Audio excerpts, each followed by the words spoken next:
이 화면에 나오는 이 사람의 이름은 찰스 브론님이라는 사람입니다. 이 사람은 외줄타기 고개사인데요. 이 사람의 실력이 얼마나 뛰어난지요. 이 사람은 종종 이 나이아가라 폭포 사이를 장대 하나 들고 그 외줄을 걸쳐놓고 건너 다녔습니다.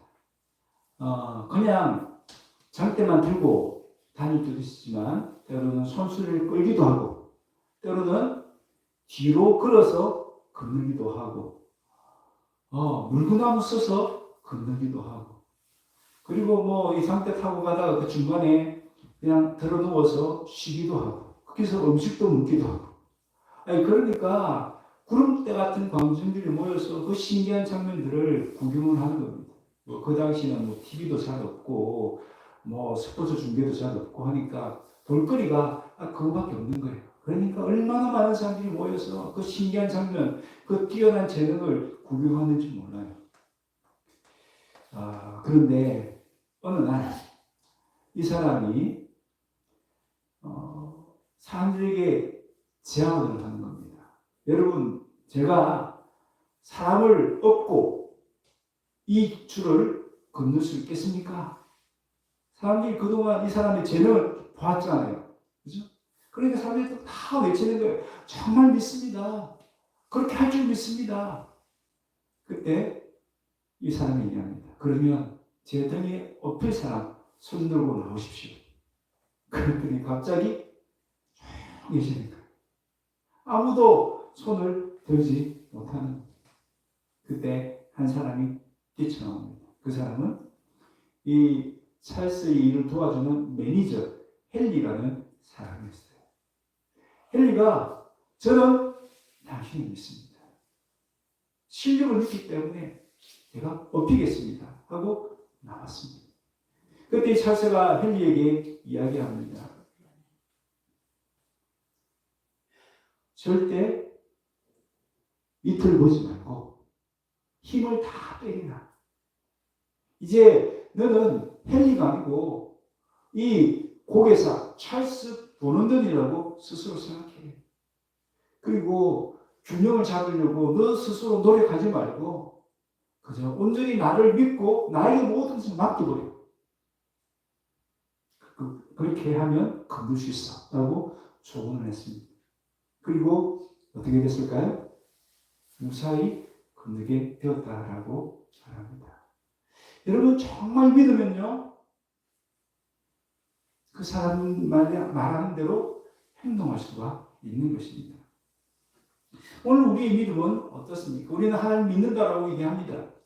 그런데 우리가 정말 하나님을 믿고 있습니까? 정말 하나님을 믿기 때문에 하나님께 우리의 모든 것을 온전히 맡기고 있습니까? 그리고 하나님 말씀대로 온전히 순종하고 있습니까? 오늘 이 예화에 나오는 구경꾼들처럼 말로는 다 믿는다고 하지만 실제로는 믿지 않는 모습들이 우리에게는 없습니까? 여러분 오늘 본문에는요 하나님을 정말 믿고 그 말씀대로 순종했을 때에 어떤 놀라운 기적 같은 일이 일어나는지를 우리에게 잘 보여줍니다. 어떤 일이 일어났습니까? 이스라엘 백성들이 하나님 말씀대로 예루살렘을 돌고 또 돌았습니다. 믿음으로 돌았습니다. 그럴 때에 7일 만에 예루살렘이 와르르 무너질 일이 일어나지 않았습니까? 여러분 예루살렘을 돌기만 하면 무너진다 이 말을 우리가 상식적으로 이해가 됩니까? 잘 이해가 되지 않습니다. 이성적으로는 도저히 그렇게 일어나지 않을 것 같은데 또 감정적으로도 받아들이지 않는데 이스라엘 백성들은 순종했습니다. 여러분 이 사람들이 예루살렘을 돌 때에 방해가 없었을까요? 어쩌면 예루살렘 사람들이 그 성벽에 둘러서 이 행진을 구경했을 것입니다. 그냥 구경만 했을까요? 아마 그 위에서 그 이상한 행진을 보면서 그 어리석은 행진을 보면서 조롱도 하고 야유도 퍼부었을 것입니다. 생각해 보세요. 전쟁을 하려고 나온 사람들이 뭐 군대가 있는 곳에 그 중심에 언약궤가 있고 막 제사장이 나팔을 불고 사람들은 그냥 조용히 다니고 이상하잖아요. 그래서 그들이 막 조롱을 했을 거예요. 야유를 퍼부었을 것입니다. 그럼에도 불구하고 끝까지 하나님 말씀대로 순종해서 이루어서는 돌았습니다. 여러분, 그럴 수 있었던 이유가 뭘까요? 이유가 뭡니까? 그렇죠. 믿음이지.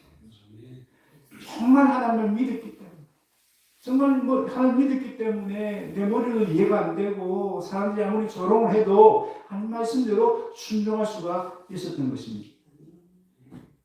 이름 야고보서 2장 14절 우리 같이 한번 읽겠습니다. 시작. 내 형제들아, 만일 사람이 믿음이 있노라 하고 행함이 없으면 무슨 유익이 있으리요? 그 믿음이 너희 자기를 구원하겠느냐? 여러분, 믿는다고 아무리 큰 소리로 외친다고 해도 행동하지 않으면, 그 믿음대로 행하지 않으면 아무런 일도 일어나지 않는다는 말입니다. 심지어는 자기를 구원하는 가장 중요한 일도 일어날 수 없다라고 말씀합니다. 그럼 우리는 그냥 말로만 혹은 머리로만 믿는다고 해서는 안 됩니다. 말로만이 아니고 정말 행동으로 그 믿음을 증명하고 그 믿음대로 행할 때에 한 놀라운 기적이 일어날 줄로 믿습니다. 네. 믿고 순종할 때 하나님이 일하시는 복을 경험할 수 있습니다. 믿고 기도할 때 기도 응답의 역사가 일어나는 것입니다. 믿고 전도할 때에 생명이 살아가는 것을 경험할 수가 있는 것입니다. 여러분, 또한 그들이 순종할 수 있던 이유가 또 하나 있습니다. 이유가 뭘까요?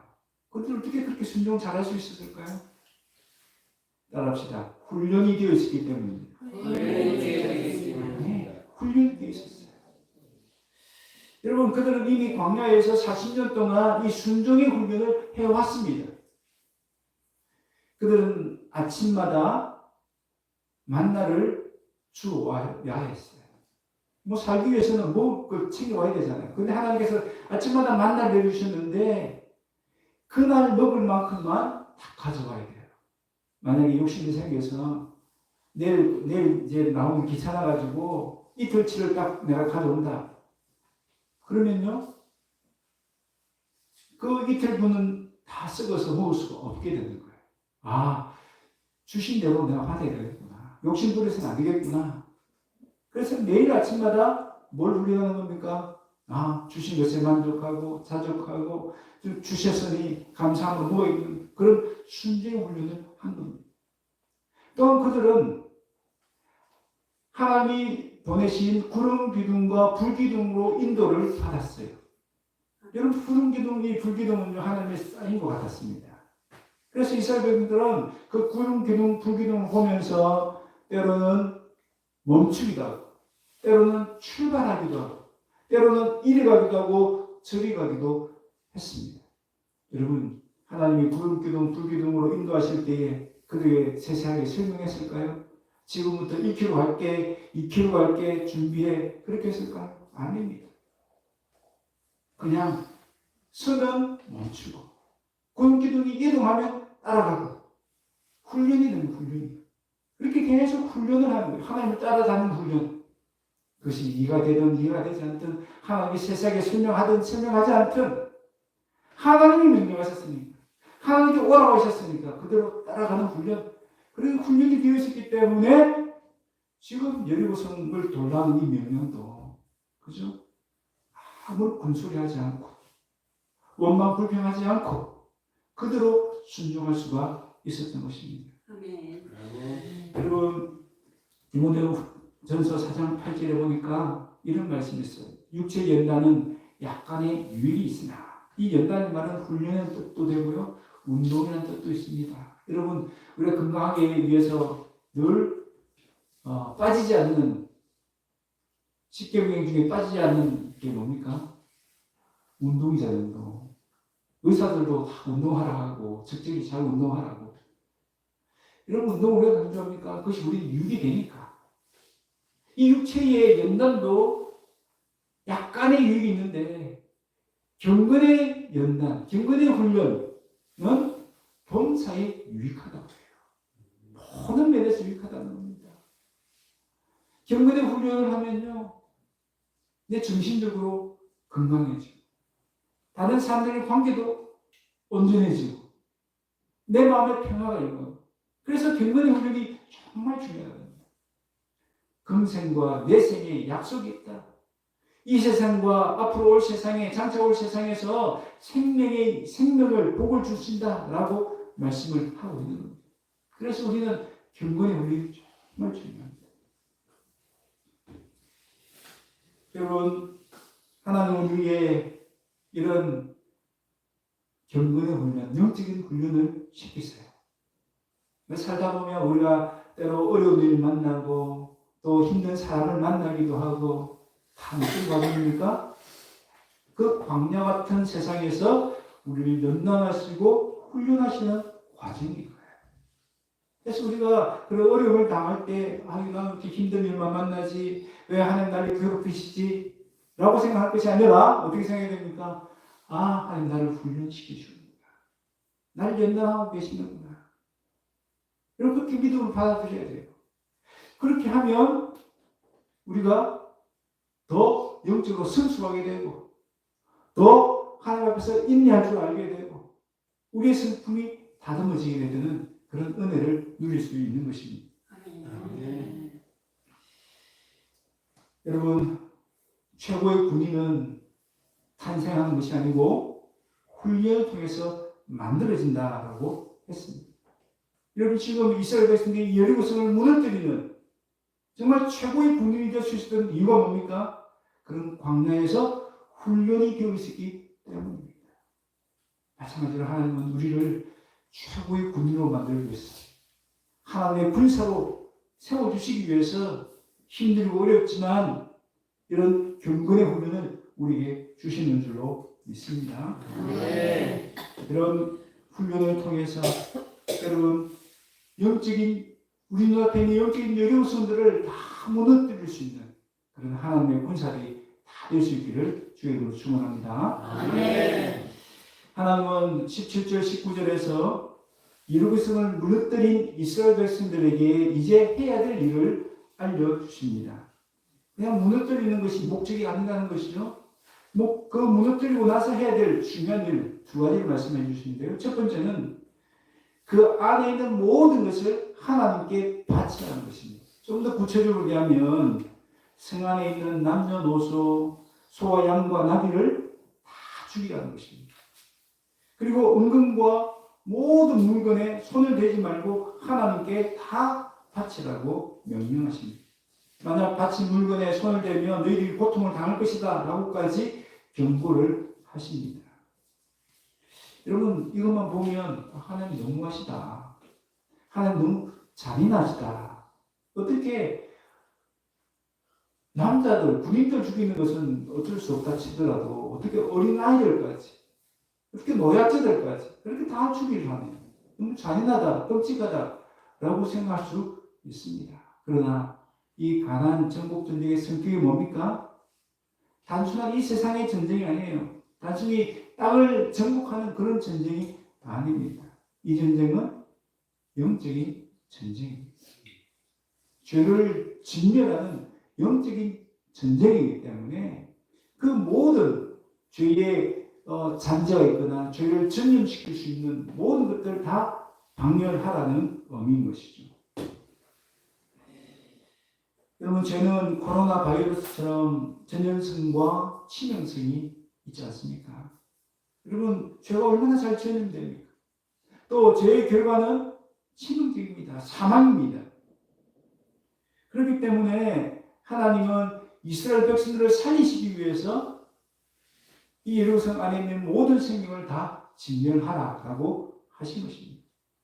살기 위해서는 진멸해야 하는 것입니다. 내 영혼이 살기 위해서는 죄를 진멸해야 하는 것입니다.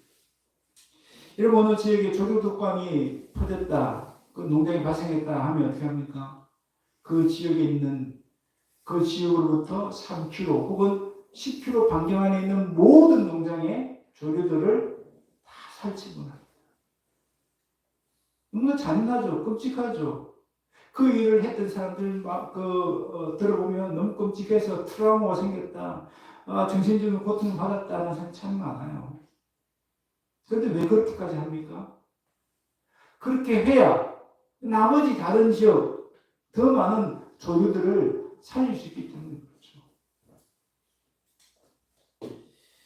오늘 우리도 마찬가지입니다. 내 영이 살기 위해서는 죄를 죽여야 합니다. 여러분 이제 우리 마당에 잡초가 하나씩 올라오는데요. 이걸 그대로 방치해두면 어떻게 되겠습니까? 온 마당에 잡초가 무성하게 될 것입니다. 더 많이 퍼지기 전에, 더 깊이 뿌리를 내기 전에 빨리 뽑아야 되지 않겠습니까?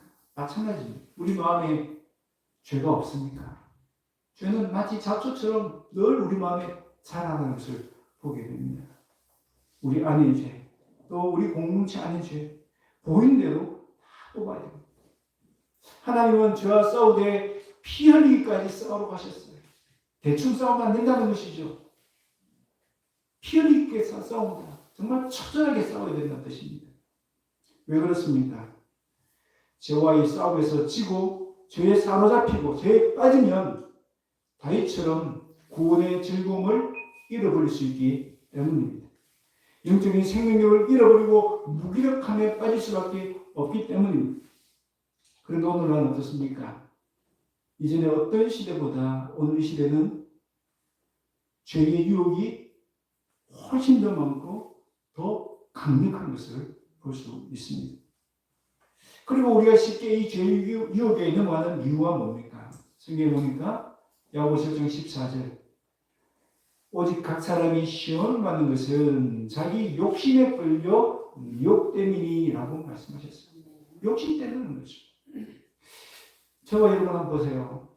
우리 속에 욕심이 없습니까? 다 욕심이 있지 않습니까?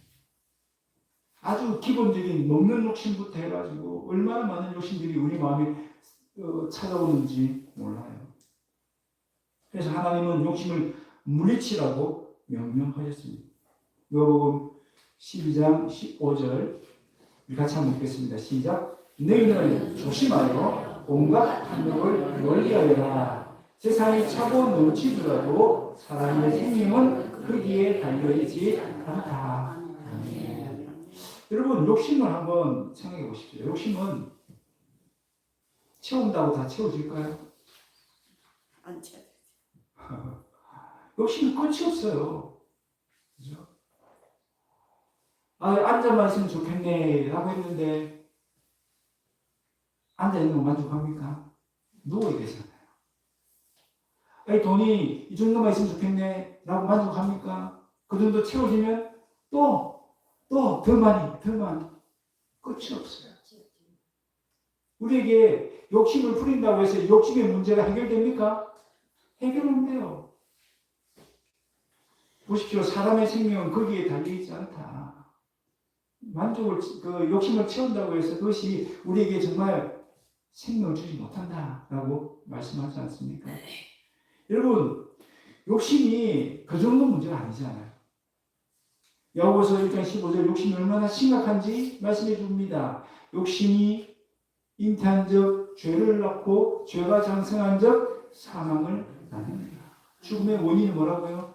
욕심이 아닙니다. 그 조그만 욕심. 우리가 그냥 가볍게 생각하는 그 욕심. 그 욕심 때문에 죽는다는 것입니다. 그 욕심 때문에 이 세상에 죽음 같은 그런 상황들이, 그런 절망들이 가득하다는 것입니다. 그래서 성경은요, 이 탐심을 뭐라고까지 얘기합니까? 탐심은 따라합시다. 우상숭배라. 예, 탐심이 우상숭배래요. 여러분, 욕심과의 싸움은요, 영적인 문제입니다. 영적인 문제. 내 속에 욕심이 생겼네. 그냥 채워줘야 되지. 우리 그렇게 가볍게 생각하지만요, 이것이 영적인 싸움이라는 겁니다. 그 싸움에서 지면 안 된다는 겁니다. 여러분, 욕심을 해결하는 방법은 욕심을 채우는 것이 아니고, 따라합시다. 욕심을 물리치는 것이다. 욕심을 물리치는 것이다. 네, 욕심과의 싸움은요, 욕심을 향해 자꾸 채우려고 하잖아요. 왜요? 욕심이 있으니까. 그러면 채우면 나는 만족할 것 같으니까. 근데 반대로 해야 된다는 거죠. 욕심 물리쳐야 된다라고 성경은 말씀하고 있습니다. 여러분, 욕심과의 싸움에서 승리하시길 바랍니다. 그러기 위해서는요, 우리 힘은 안 되죠. 여러분, 에베소에서 나오는 그 영적인 무장, 영적인 무기, 그게 뭡니까? 성령의 검이라고 했습니다. 성령의 검. 성령의 검으로 내 안에 있는 욕심을 물리칠 수 있기를 바랍니다. 그렇게 죄를 진멸하고 영적인 생명을 누리는 저와 여러분 되시길 바랍니다. 하나님은 여리고성을 정복한 이후에 두 번째 해야 될 일을 알려주시는데 그것이 뭡니까? 라합의 가족들을 살려주라는 것입니다. 라합이 어떤 일을 했습니까? 정탐꾼들이 왔을 때에 그 정탐꾼들을 숨겨주고 살리는 일을 했습니다. 그래서 이스라엘 백성들은 약속을 했어요. 어떤 약속을 했습니까? 기억 안 나시죠? 2장 18절 19절에 가보면요, 네 친족, 네 가족들을 다 너희 집으로 불러 모아라. 그리고 그 집 안에 있기만 하면 다 살 수 있다. 그런데 만약 그 중에 누구라도 밖으로 나가면 나도 어쩔 수 없어 라고 하는 말씀이 있는 거죠. 라합이 정탐꾼을 살려줬는데, 그러면 라합을 살려주는 것은 어쩌면 당연하죠. 그런데 왜 그 가족들, 그 친족들까지 다 살려줍니까? 이거 뭐예요? 라합 덕분입니까? 물론 라합과 가족이고 라합과 친척이니까 그런 라합과 전혀 관련이 없다라고는 할 수 없죠. 그러나 그들이 왜 살게 됐다고요? 그들이 약속의 말씀을 믿고 라합 집에 머물렀기 때문에 살 수 있다는 것입니다. 라합이 정탐꾼을 살려줬기 때문에 그 덕분으로 그 가족이나 친족이 산 것이 아니라 라합의 말을 믿고 그들도 라합 집에 머물러 있었기 때문에 믿음 때문에 살게 되었다라고 말하는 겁니다. 그 각자의 믿음 때문에 살게 된 거예요. 여러분, 우리가 구원을 받는 것은 누구 덕분에 우리가 구원받는 것이 아니에요. 어머니 신앙이 너무 좋으니까 아들이 저절로 구원받는 것이 아닙니다. 반대로 자식이 아주 믿음이 좋으니까 어머니가 구원받는 것 아니에요. 우리가 구원받으려고 하면 누가 믿어야 돼요? 내가 믿어야 돼요. 내가. 오늘 우리 성도들 가운데도 우리 연로하신 어머니들 계시는데 자식들 때문에 우리 교회 나오신 분들 계시는데 내가 믿으셔야 돼요. 자식 신앙 때문에 내가 득보는 것이 아니고 내가 믿어야 돼요. 내가 믿어야 하나님의 구원을 받을 수 있는 것입니다. 예수님을 나의 구주라고 내 마음으로 믿고 내 입으로 시인하여 구원을 받으시기를 바랍니다. 아멘. 여러분, 또 한 가지 잊지 말아야 될 것은 이들이 왜 그런 라합 집에 들어왔다고요? 라합이 그들에게 이 정탐꾼들이 했던 약속의 말을 전했기 때문에. 라합이 그 말 안 했으면 이 사람들이 라합 집에 들어올 수 있을까요? 아니죠. 전하는 사람이 있었기 때문에 그 말을 듣고 이 자리에 나올 수 있었던 것입니다. 여러분, 로마서 10장 14절 현대의 성경 같이 보겠습니다. 그러나 믿지도 않는 분을 어떻게 부르며 듣지도 못한 분을 어떻게 믿겠습니까? 전하는 사람이 없이 어떻게 듣겠습니까? 라고 이야기합니다. 여러분, 라합처럼 전하는 사람이 있어야 복음을 들을 수 있고 복음을 들어야만 하나님을 믿을 수 있다는 것입니다. 여러분, 오늘 우리는 어떻습니까? 우리는 전하는 자임을 믿으십니까? 그런데요, 성경에 보니까 그 전하는 자는 하나님이 보내셔야 된다라고 말씀합니다. 로마서 10장 15절 현대의 성경인데요. 또 보내심을 받지 않고 어떻게 전하겠느냐라고 말씀합니다. 이 말이 뭐죠? 내가 전해야 된다라는 그 의무감으로 전하는 것이 아니고 내가 먼저 보내심을 받아야 된다고 얘기합니다. 그럼 누가 보내심을 받은 자죠? 누굽니까? 누가 보내심을 받은 자가 되죠? 예수님을 믿고 예수님의 그 십자가와 부활을 통해서 구원을 경험한 사람들입니다. 그래서 마가복음 16장 15절에 보면 예수님이 제자들을 향해서 말씀합니다. 너희는 온 세상에 나가 모든 사람에게 기쁜 소식을 전파하라. 여기서 말하는 너희는 누구죠? 바로 예수님의 제자들, 예수님의 십자가와 부활을 경험한 사람들, 예수님이 오직 나의 구주심을 믿는 사람들, 하나님을 만난 사람들, 그 사람들이 누구다? 보내심을 받은 자라는 것이야. 내가 먼저 보내심을 받은 자가 돼야 돼. 그래 전할 수 있다는 겁니다. 내가 먼저 하나님을 만나야 돼요. 내가 먼저 하나님을 경험해야 돼요. 내가 예수님을 먼저 인격적으로 만나야 돼요. 그래야 내가 보내심을 받은 자가 됩니다.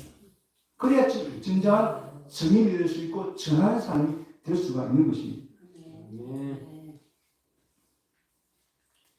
여러분, 우리가 예수를 믿고 구원을 받았기 때문에 우리는 어떤 사람입니까? 보내심을 받은 자입니다. 그래서 이제는 우리가 보내심을 받은 자이기 때문에 이제는 전해야 될 사명이 있는 자라는 것을 잊지 마시기 바랍니다. 여러분, 제자들이 이 말씀대로 기쁜 소식을 전했을 때에 어떤 일이 일어났습니까? 마가복음 16장 20절 제자들이 나가서 이 기쁜 소식을 널리 전하자 주님께서는 그들과 함께 하셔서 그들에게 따르는 기적으로 그들이 전하는 말씀이 사실임을 확증해 주셨다. 아멘. 여러분, 믿음대로 전하라는 말씀, 그 말씀에 순종했을 때에 누가 함께한다? 주님이 함께한다. 주님이 함께 하시고요. 주님만이 하실 수 있는 기적을 베풀어 주시고요. 우리가 전하는 말이 사실이라는 것을 우리 주님이 확증해 주신대요.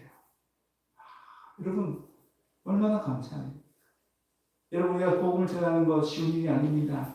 이번 주에도 오늘 토요일도 우리가 이제 방문해서 전도할 텐데요. 사람들이 다 제대로 들지 않으려고 하고 또 무시하기도 하고 거절하기도 합니다. 그러니까 참 힘이 빠지기도 하죠. 그런데요, 오늘 본문에 보세요.